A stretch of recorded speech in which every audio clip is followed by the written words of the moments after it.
we're gonna go over some corrective strategies for the shoulder.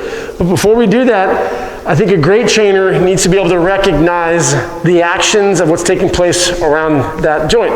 So we have the humerus. What's the floating bone? Scapula. And then we have the elbow. So we're gonna take a look at the actions of each one of those, the agonist, the synergist, and some of the muscles that are working out.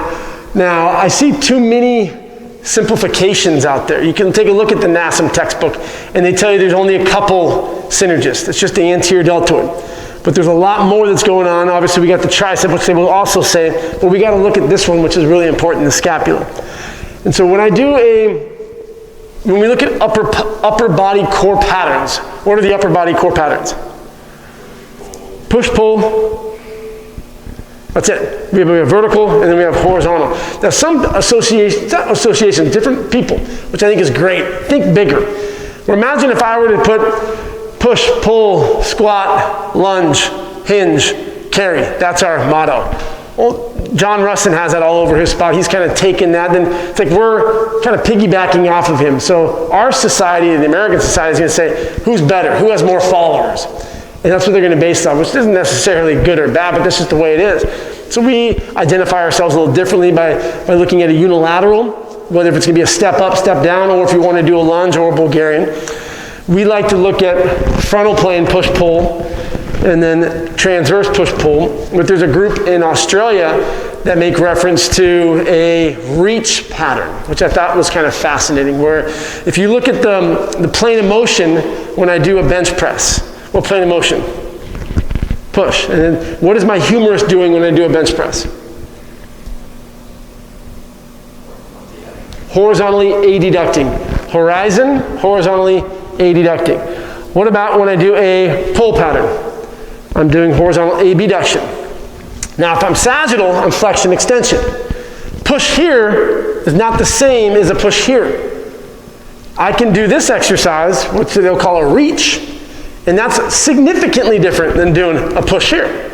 So I kind of like that. It's thinking different, and that's what we encourage you guys to do, is be innovative, be different. You don't want to be a cookie cutter, oh, you must be a show-up trainer.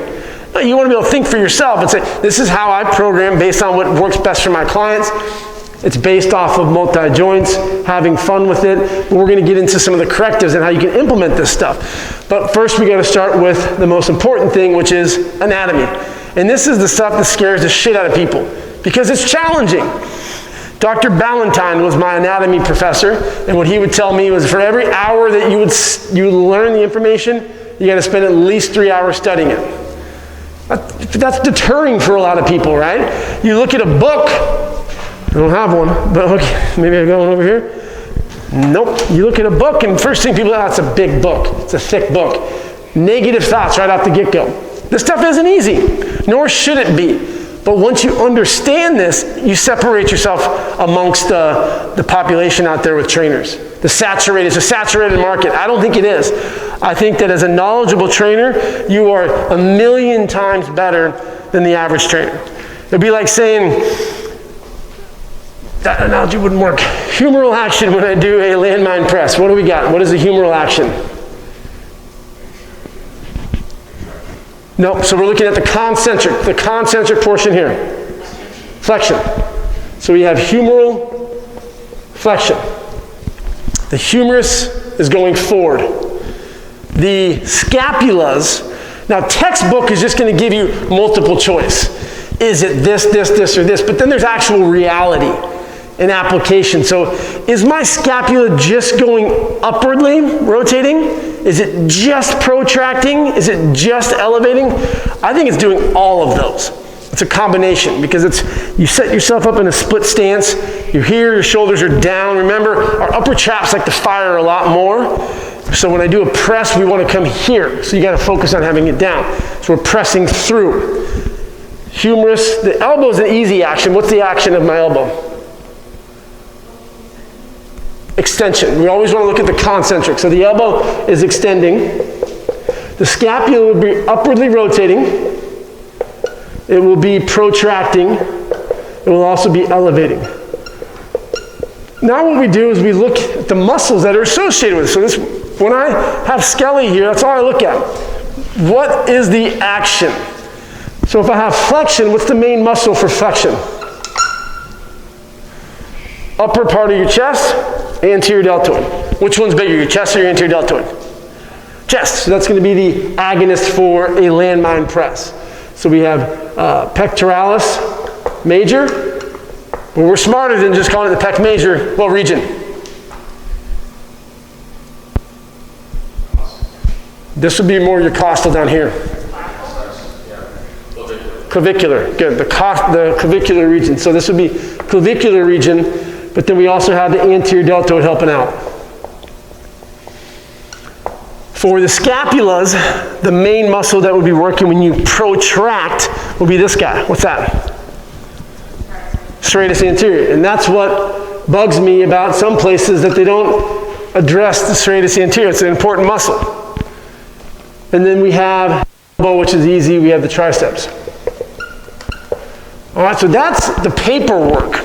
This is the easy part from my perspective, but this is what can be hard for you guys if you're not used to the anatomy. So you recognize the action, and you look at the muscles, but then it's the fun part. And the fun part is to have innovation when you're doing certain exercises. So I see too much with the correctives is we do the whole entire workout as corrective, and that's too much. We shouldn't be doing that, because as you're going to find, a lot of correctives compromise force production. I'm not doing a corrective for force production. That's the thing.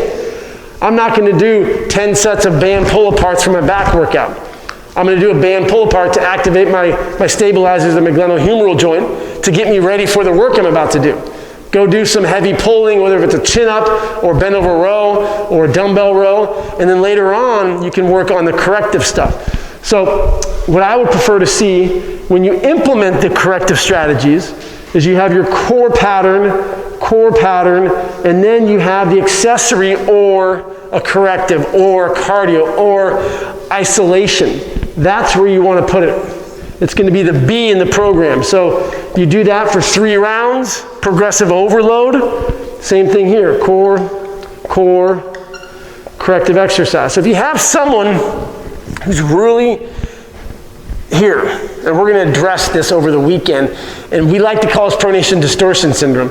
And I got some good quotes from Arash, and he's a physical therapist from USC, and he basically says whenever he hears that term, he associates that individual with not knowing much about how the body works. That's a really outdated term, this one.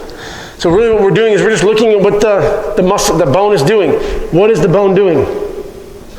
Internally rotating.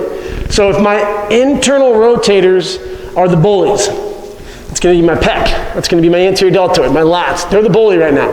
I got to strengthen the opposite side. So what's the opposite side? Posterior deltoid, my external rotators. Posterior deltoid, teres minor, infraspinatus. Those are significantly smaller as well.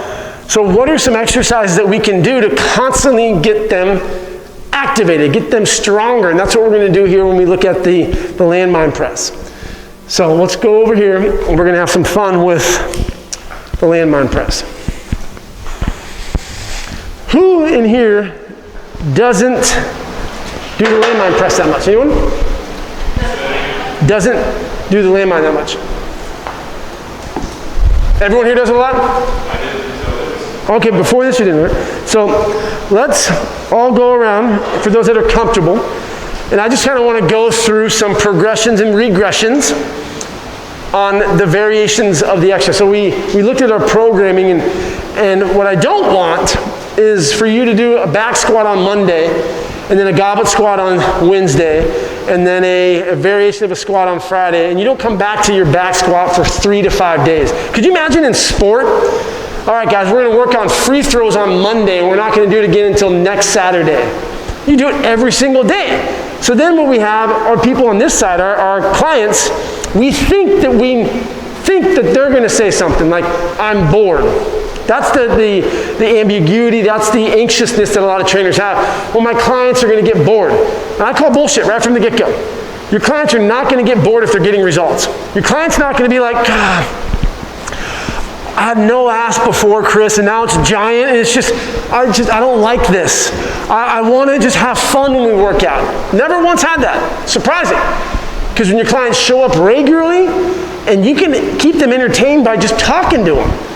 But I understand that in the beginning, you have to play the game a little bit. And so that's where you can implement on the accessory side, the corrective exercise, stuff they've never done before. And that's that dopamine release. It's like taking a little drag of a cigarette. You get addicted to it. So you're going to have a hell of a time if every single workout is a new exercise. Your life as a trainer is going to suck. Because you're going to have clients that come in and you're like, shit, I've been training Bertha for 2 years, and I've literally done everything in the book. I have nothing else. I'm going to start juggling shit. It's like, what are you going to do? So you keep the core the same. Change the acute variables. So what I mean by that, Monday, you squat first, if it's a full body, 3 sets of 15, 12, 10. 15, 12, 10, which one's the heaviest? 10, right? So it's roughly 75%. If they've been training for longer than a month, maybe on Wednesday, we put back squats at the end. And we do 25, 20, 15. Do you think that 15 is going to be the same as on Monday's 15? No, you're going to be fatigued. But you're still doing it, but you can get involved as the trainer. So maybe you have them do their back squat, and at the end, you give them a little bit of perturbation. You push them a little bit. That's a whole new exercise for your client. You make it interesting, fun in that regard, and that's what we're going to do with the landmine. So Scott, come up and show us how to do a landmine press.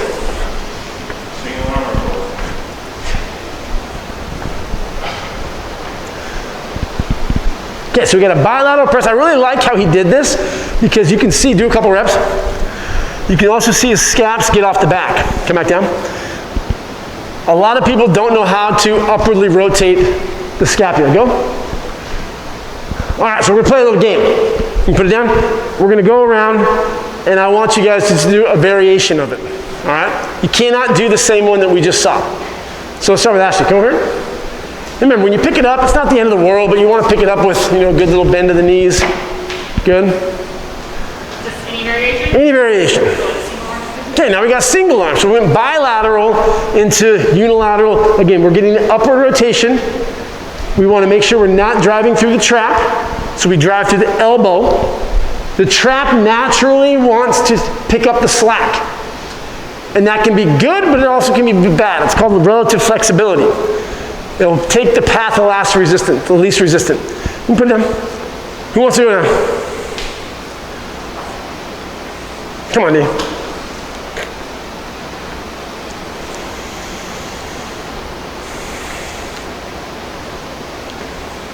Go, good. So now we got a compound movement. We got a squat into a press. Now I like these, but I also hate these. Where should we put them into programming? Where should we put this into a program? Towards the end, because we're compromising force production. Or B, for a beginner, I'm okay with putting it in there. If you have a client that comes in, now generally if we had to choose, this isn't being sexist either, this is you have to choose. Guys or girls, who typically incorporates more cardio into their program?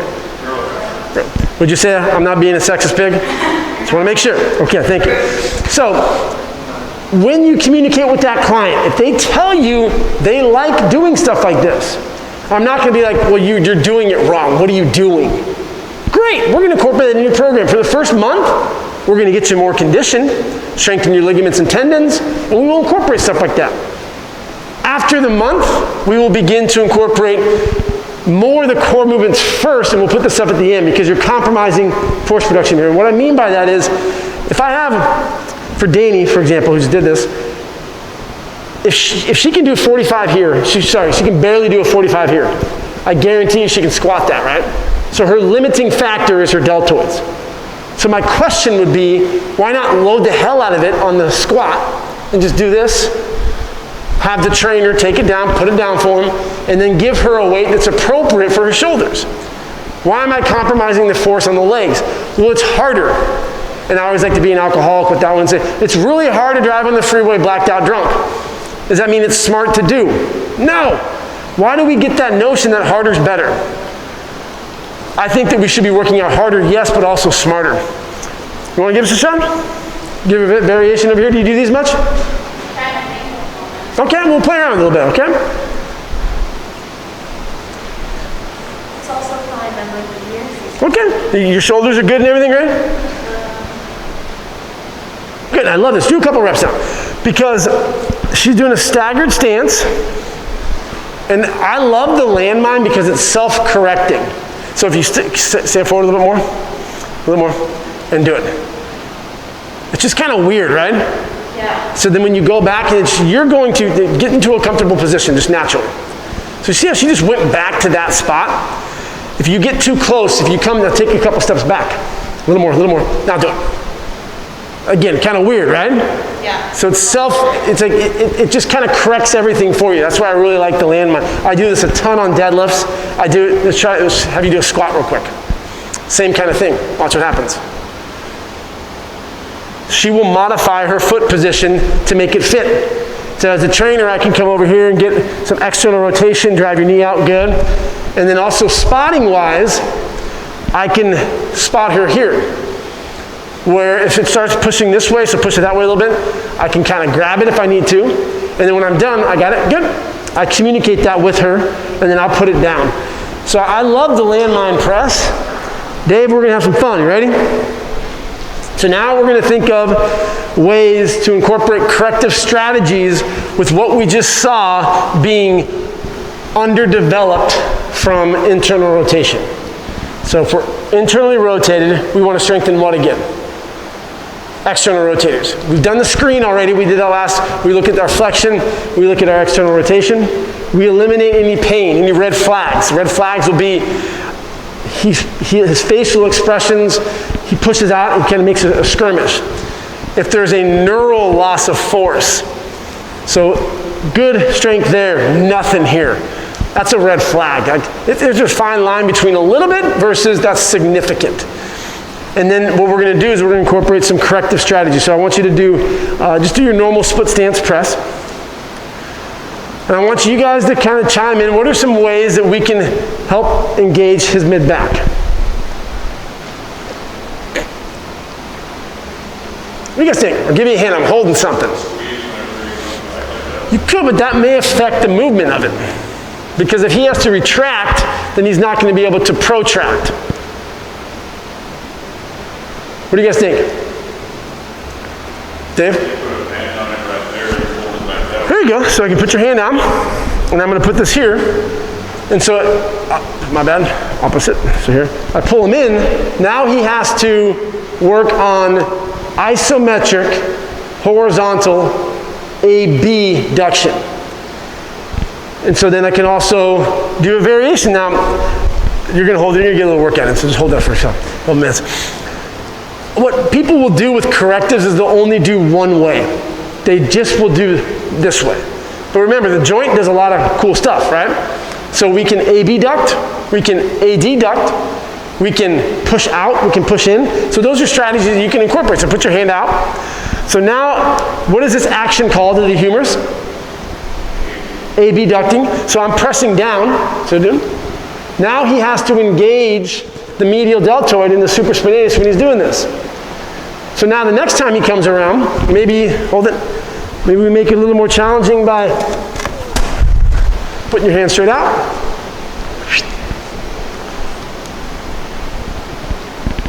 There you go, good. Nice. And let me take this. Let's try another variation. Oops, let me yell that. Hand out. Pronated, pronated. There we go. I wouldn't do this with a beginner, obviously. Dave's a young stallion, he can handle it. But notice a couple things. We haven't compromised the integrity of the lift. That's what's important. Do a couple more. He isn't messing that up. He's still driving by his elbow. Good, got it. Let's think of some other ways that we can get engaged as a trainer to add some value. Anyone? What if, Chris, if you add to that, what if you have a man here, say it's foot, and he can control any center? definitely. So if you're pulling him this way, you have to resist here. So now he's pulling out. And that would be perfectly okay to do. You're going to be working that right side external rotators to bridge that gap. So with these correctives, can you guys see where you can get in a little bit of trouble? You have a client come in, you go, let me show you a really, really cool exercise. And you go to the 9th degree of this stuff. So start out just by watching how someone moves. Now he's in a standing position. Go to a half kneeling. Good. Now what's a tall kneeling position look like? Nope. Tall kneeling. There you go. Good. So he does a couple reps here. Hold. I can get engaged as a trainer. Pull him in. Notice how the weight's really light for him too. For everyone that went through, I watched to see how you pressed first. I wouldn't just start loading it up and making a hypothetical guess. This is very light. Would you agree? So do a couple more. Hold that position now. Now get into a half kneeling. Now get into a full stance position. Good. Keep your arm out the whole time and come back down and do it again. There you go. Tall kneeling. There you go. And then come back up. Press and then go again. Drive through. So now we make it like a Turkish Get-up variation a little bit. So come back down. Tall kneeling. Half kneeling. 2 inches above the ground with that knee. Hold right there. Now do a couple reps. Now we're starting to have some fun. Now he's not only getting glute activation, but your core is going to be engaged a little bit more. Come up to a full position again. Nice. Hold the top. What are some other things that you guys can think of? Think bigger. Think outside of the box. You can switch it up. A smart guy, you're going to be walking around kind of funny.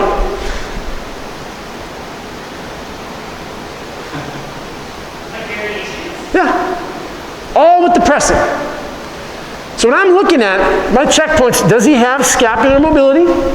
I don't want him driving through traps. Where would I be putting this into the workout? I'd be putting it as the B or at the end.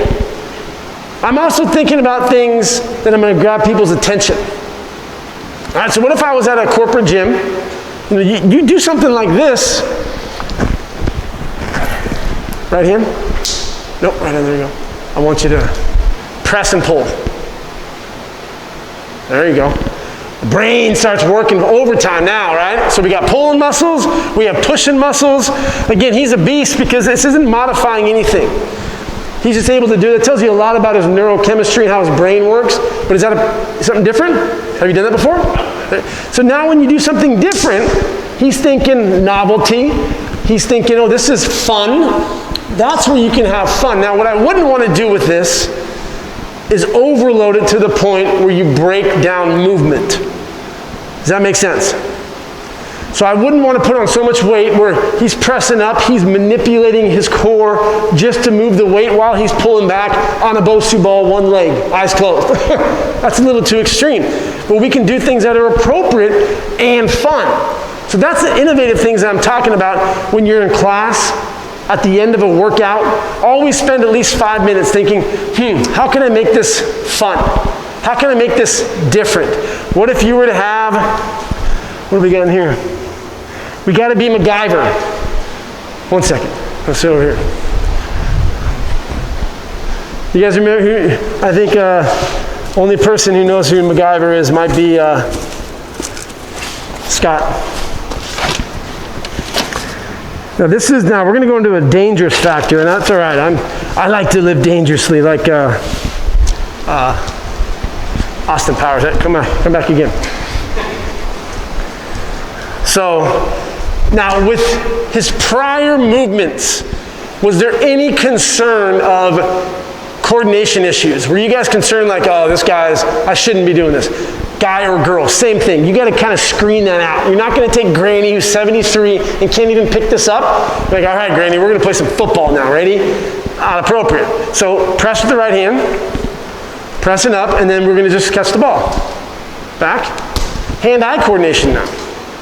Back. Now imagine if you're at a gym and you see someone doing this. What's going to go through your guys' mind? What do you guys think? Huh? What the heck? Okay, what the heck? What else do you guys think? It's cool, it's different. And a lot of people are going to think, that's what I need part of my training is something different. Because right now, I'm walking on the Stairmaster, and I'm mad because I can't grow my glutes or my tummy or whatever it is. So people are gonna look at this and it's different. Now, if you're just sitting there like the trainer on your phone and just kind of doing it half-assed, then you're like a robot, you're a cog. Where if you're engaged and you're having fun, that's the stuff where you're gonna pick up clients. So in a corporate environment, you're gonna get a lot of clients, surprisingly, in the locker rooms. You know, it's the creepiest thing. I've had it happen many a times. I'll be in the steam room. It's all kind of like this morning here in San Diego. It's all foggy. And I'll hear this, "You're that trainer." I'm like, oh shit, what's going on? I start looking around. I'm getting like is this what it's like in San Quentin? I start freaking out. And he's like, "No, I saw that stuff you were doing with that client. That's really cool. I've been trying to do this. He's like, oh, you have a conversation because their guard's down. They're not going to go approach you on the floor, but people are watching you all the time. So you got to be creative. Think, how can I potentially get a client from one of my exercises today? And if I was Dave at Equinox, I'm doing this stuff at Equinox when I'm working out. Because then people are going to be like, oh, that's cool. I want to look like him. He's in great shape. I better be doing that. No, that's not the case. But that's how you can get creative and innovative. And the funny thing is, when I take you through a program, Dave, we're not starting out with this. We're going to do push-ups. We're going to overload first. If you're a beginner, 10 to 15 reps. After a month, we'll increase the intensity. We'll start doing supersets. We'll start getting down to 6 to 8 reps for the main core lifts. We're pushing, we're pulling. If it's a dude, we'll do some carries. If it's a girl, we're going to focus a lot more on lower body, if that's our goal. I was at the volunteer the other day, and there was this girl with her little bag. She was shredded. And she had traps that looked like Brock Lesnar. And guess what said on her shirt? CrossFit, the spot over here. I'm like, so if you want to get jacked like that, go get CrossFit. There's nothing wrong with CrossFit. You will get jacked. She was shredded. I was super insecure. I was walking down the aisle. I saw her. I'm like, oh shit, I got to go the other way. She's bigger. But girls think that if you lift one weight, you're going to turn into that. No, she's a badass. I guarantee you she's snatching a lot of weight and she's doing a lot of cool stuff.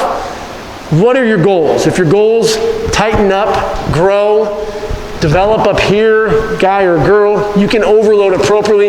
But I think that where trainers get lost today is it's this fine line. It's kind of like, let's always resort back to my favorite, which is drinking. All right, so the doctors would tell you a couple drinks are okay, right? May even be healthy. Wine, 2 glasses, you're good. Well, what's a wine? That's a different story. But when you have 3 bottles, that's when we start getting in trouble, right? When you're stomping around, you're blacking out, and it's like nasty staring with a $150 Taco Bell tab, that's a bad one. So a little bit is good. Too much, not good, right? So when we do these, you got to know where to put it into your programming. Focus on the things where you can overload it. Can you overload this? Sure, but I'm not going to be throwing him a ball when I'm doing it. So set 1, you go through neural recognition. He does his reps. Switch it on over. Good. All right, good. Set 2, go a little heavier. If we're not going crazy heavy that day, it's fine. Set 3, have a little enjoyment in there. The next time he comes back when we implement this, maybe he has a hand out, maybe he's not doing a split stance. And I'm giving him little taps right here. And then getting him engaged that way. There's so many creative things that we can be doing. We look at a thing and we say, you only can do this. Well, also you can do stuff here, like a hack squat variation. So you come here, not with the ball obviously, but you can do a lot of cool things. And so the novelty stuff are things that I challenge you guys to think outside of the box when it comes to training yourselves, because you're going to have a lot of people that are going to come in and they're going to see this and this is what they want all the time. And this doesn't necessarily get you the results. It may play a role, but it's not going to be the leading factor. So just to summarize, going back to the boring stuff, right? What's happening at the humerus? Flexion. What plane of motion? Sagittal. When you put your arm out here, now we're getting a little different stuff. We're working on the scapula if you're pushing him in. You're horizontally abducting in the transverse plane. The elbow is doing what? Extension, which will be your triceps. Your scapula will be protracting, upwardly rotating, and elevating. And that's what I'm looking at to see if you check off on that. And if you do, I'm going to progress and make it a little more challenging. What I like is for the movement to get a little faulty, because what that means is they're learning. And when you learn, you're going to adapt even better versus just, you saw how easy it was in the beginning. He was cranking that out, right? Did you notice his speed when I started throwing him the ball? It slowed down. When he was doing this in a row, in a press, it slowed down a little bit. So that means that he's thinking a lot more. And you can always tell if someone's thinking or if they're doing it autonomically. It's a test. It may work or may not work, but Christine, let's come up here real quick and we're going to test. I want you to do some lunges. No, not with this, though. Just do some lunges. However you want to do them. There you go. I want you to do 30 of them. Just keep on going. Now look at her movement. Fine, Ryan. Good. Keep going. What plane of motion is this?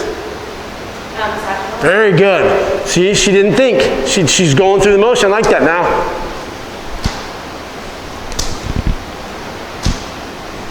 What's the capital of Texas?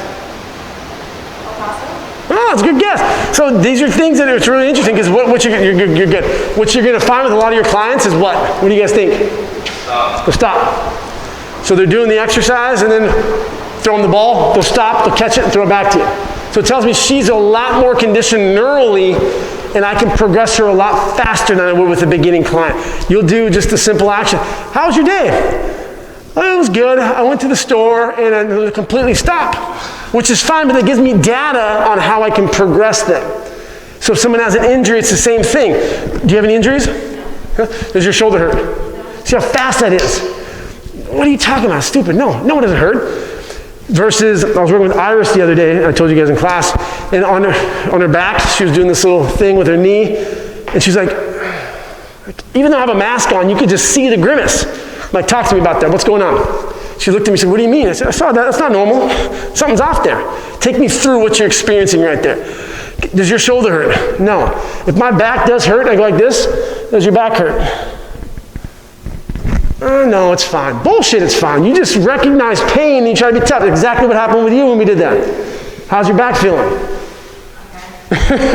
So that's good. So you can gather a lot from your clients just by checking them out to see how this is. Now, do you guys have any questions on these progressions, regressions, where you'd implement it into a program for upper body? We'll do this for core. We'll also do it for lower body too. So I have a question. Okay, you know when you work out really hard and you kind of try to get that mind muscle connection, when you throw a ball at them, does that take away from that? Depends on, so explain to me more mind muscle connection. Are you making reference just for hypertrophy? Well, I feel like when I I really try to think about the muscles that are working, and so I think having a ball thrown at me might kind of throw me off a little bit. I think that would be a really good experiment to have that tested. Because I can give you my hypothesis, but I don't know exactly what the machines would say. Where it's going to be contralateral, the processing, and it's still going to be engaged, but I'd be really intrigued to see if the EMG activity goes from X and it drops down because of that. And could you make an argument that that's advantageous or would that be negative? I don't know. Any other questions on this? Thank you. I just wanted to do that real quick to get some data, get you guys thinking a little bit, so when we get into our lab like we're going to do today,